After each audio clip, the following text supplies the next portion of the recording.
So I would invite you to settle in, whatever that looks like for you. Just let the body become comfortable. You can soften the gaze, you can close the eyes. Just let yourself arrive in a way that really honors what you need in this moment. I would encourage you to relax your shoulders and soften the muscles in your face. And just let those points of tension where we often hold things, just let them be as you arrive.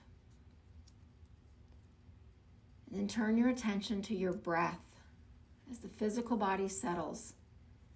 Let that energetic body, as you breathe in and you breathe out, let it hold you in place right here to the present moment. Just taking a slow breath in and a gentle breath out. And a slow breath in. And a gentle breath out. And then one more together, just a really big, full breath in.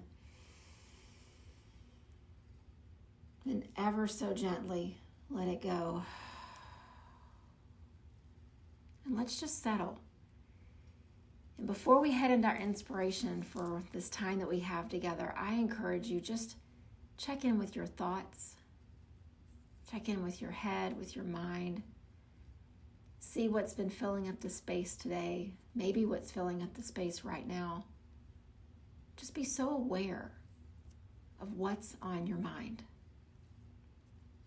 We don't have to leave those things out in the other room to come to meditation. We come with full awareness. And as we watch these thoughts bubble up and bubble down, or flow in and flow out, whichever metaphor describes what's going on in your head the best. But as we notice them, we let this practice be our chance to quiet them, not control them, not silence them, but just quiet them. The thoughts don't stop. We just need the noise to lessen just a bit. So just notice, what are your thoughts? What are your potential distractions? The last few times we've been together, as well as today, we've been sitting with this concept from the Yoga Sutras called parinama, which is this very direct, very clear concentration, where everything else grows quiet and we fully find ourselves in this present moment. It's something that we all aspire toward. It's something that hopefully we catch these glimpses of. And over time, it's something that can be sustained little by little for longer periods of time. But this idea of parinama is just pure concentration. Sometimes we use the breath. Sometimes we use the physical parts of the body to give us an area to really focus on. But today, we're going to use the mind. Because all of these other things are such good practices, the way that we breathe to concentrate, the way that we use our body or clasp our hands to concentrate. Those are all great tools and resources. But at the end of the day, the thing that seems to inhibit our ability to concentrate is the mind. So today, let's practice with it. And so again, just notice what's going on in yours. What are those thoughts, those sensations, those nagging to-do list, those memories? And listen to these words from this Yoga Sutra. I actually want to read to you this beautiful translation that I think just captures this idea of learning to concentrate with our mind. He says, this one-pointedness of the citta is when it grasps in one place the past and the present. And so I'll read that again in just a second, but this idea of citta, that's your mind. The Yoga Sutra we've begun with, we've come back to so many times as Yoga Chitta Vritti Nirodha, that this practice calms the agitations of our mind. We don't turn the mind off, we just need everything to become a little more still. And so this translation, he says, one pointedness of your chitta, meaning when your mind is all gathered with all of its effort, with all of its energy, all of its focus in one place, it's as if it's grasping together the past and the present. So you're bringing everything together right here, right now. And so I want you to think about the last time that you picked up a book. And it was one of those books that you'd been waiting a while to read, and finally you've got it and you've got some time. And so you get settled into your chair or your spot wherever you like to be when you read, and you open this book up and you turn the page and you turn the page and you are hooked. So just remember, what was the last book that you read that was like that? Maybe it's recent, maybe it's been a while. But you couldn't seem to wait to finish a page so you could turn to the next page and see what happens next. And then all of a sudden, you look up and you realize an hour has passed. You thought that you had just sat down, you had just begun to read. But it was as if time stood still because you were so focused on that story on those pages. You had no idea of the time, no idea of whatever you should have been doing in those moments. You had one pointed focus of your mind. That's exactly what Patanjali is talking about when he tells us that when we can truly bring one pointedness to our chitta, to our mind, time stands still. The past and the present all of a sudden become obsolete. We are here, and we're not worried about what hasn't come yet. We're not worried about what's already been. We're just right here.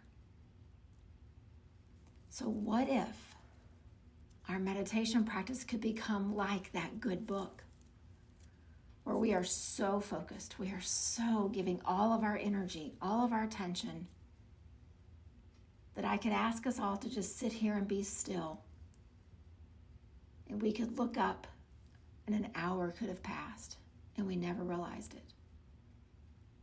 And I know that you, like I, think this is way different than reading a book. But if we can give that much focus to a story, to a fictitious storyline with fictitious characters, couldn't we possibly give that much focus to the calming of our mind,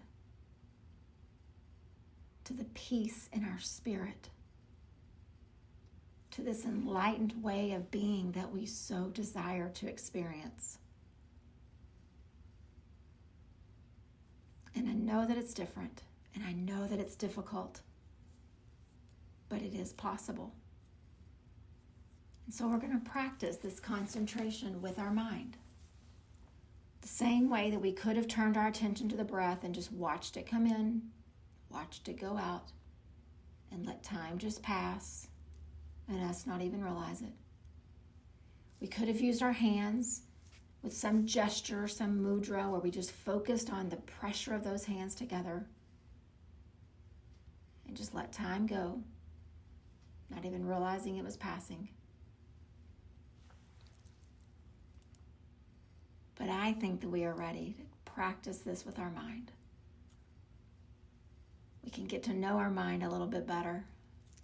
We can know what those stumbling blocks are, those challenges that come in, and be so acutely aware of them that they start to lose their foothold. They start to lose their power to distract us because we know they're coming. And so what I'd like us to do is just bring all of our awareness to right here in this moment. And imagine that you have whatever analogy would work best for you. Maybe it's a flashlight.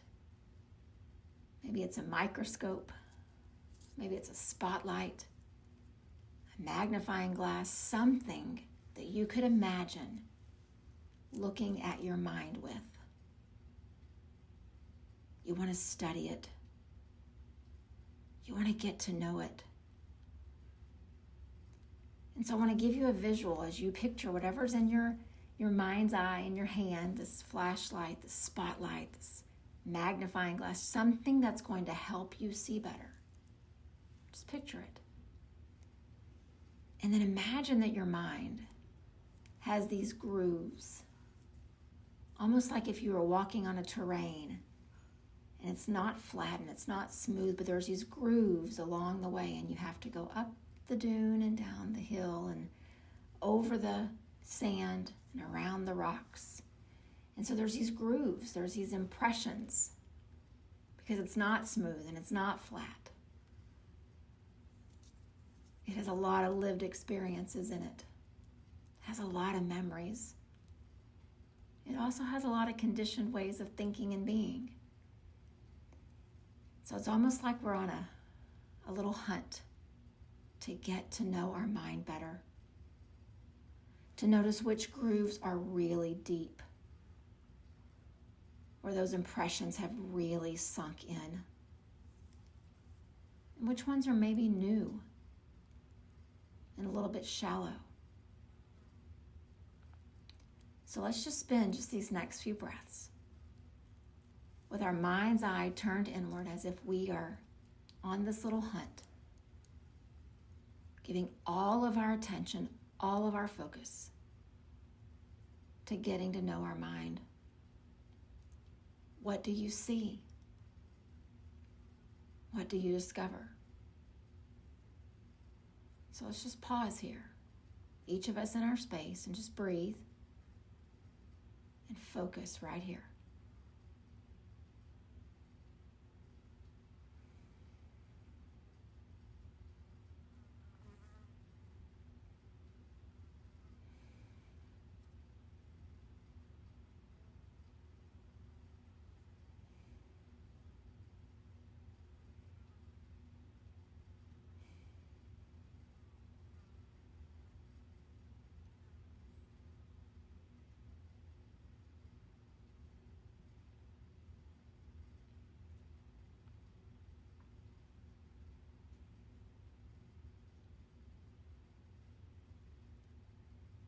And as you're giving all of your attention, all of your focus to your mind,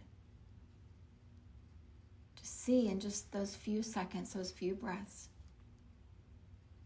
what'd you find? Did you see impressions or grooves along the landscape of your mind that showed how compassionate and kind you are? Did you see some grooves, some impressions that show how sometimes you get impatient? Did you see some grooves that reminded you of a time that your heart was broken, that you felt pain? Did you see any impressions of sweet memories of your children, your grandchildren, and your precious family?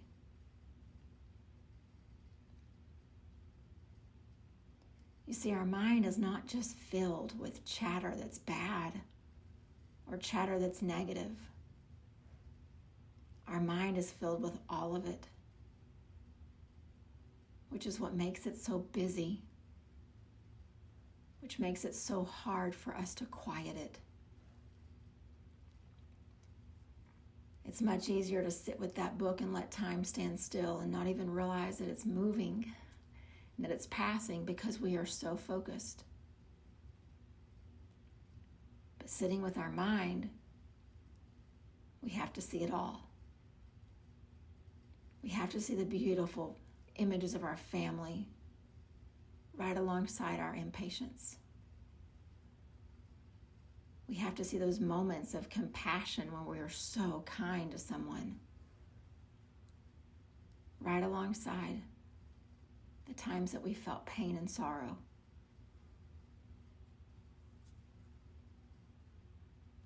We have to examine our biases, and we have to examine our ways of thinking and our tolerance. We have to examine how we see ourselves in this big world of humanity. And so it's no wonder that sitting with just our mind is really challenging. Which is why I think Patanjali, when he gave us the Yoga Sutras, this is the topic that he spends the most time on. He doesn't spend all the time talking about how to move your body on your mat or how to breathe. He speaks again and again and again about this parinama, this intense concentration of quieting the mind. Because even 2,500 years ago, I can imagine his was just as busy as ours is, filled with just as many impressions, just as many grooves. And it was just as hard to quiet.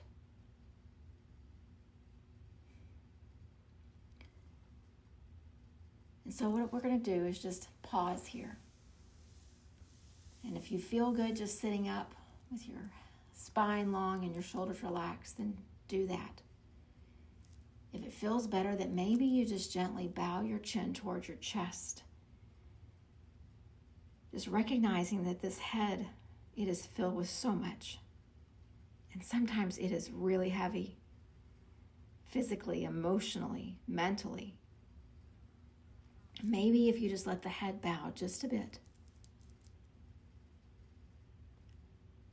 you can come at this concentration softly, humbly, almost with reverence of how much you've got going on and how amazing your mind is, but also with a commitment that you really want to practice letting it grow quiet. So let's just pause here. Softening, breathing, accepting whatever it is that you discover.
Very gently bring your attention back to your breath. You can keep the head bowed slightly, or you can lift it back up, whatever feels better for you. I don't know every tradition across the globe as to why some people bow as they meet each other. They lower the gaze, they lower the chin to the chest. I don't understand all of the cultures and all of the traditions. But I wonder if, when they come upon someone, Maybe they know them, maybe they don't. But in that moment, they meet and they bow their head gently with this idea of whatever impressions, whatever grooves are in my mind, whatever conditioned ways of being, I bow my head forward because I want to let them go so that when I look up, I see you with new eyes. And again, I don't know each tradition and the why behind the bow. But what if we could do that to ourselves? We sit down for meditation, we pause the body, we settle in the breath. What if we could just gently bow the head as this way of signifying that when I lift it back up, I want to see myself with eyes in the here and the now. I want to bring all the parts together to one pointed focus and just let time just stand still while it's just me, my mind, my concentration, and my getting to know me a little bit better with new, fresh eyes, seeing myself, embracing what I see, and growing through it all. Patanjali spent a lot of time talking about the importance of this direct and focused concentration. And so I encourage us in the coming days, practice it on your own. Pausing, getting to know the mind, watching it, being amazed by it. And little by little, beginning to understand it. See if that can't really begin to transform your practice. And over time, transform your life. Namaste.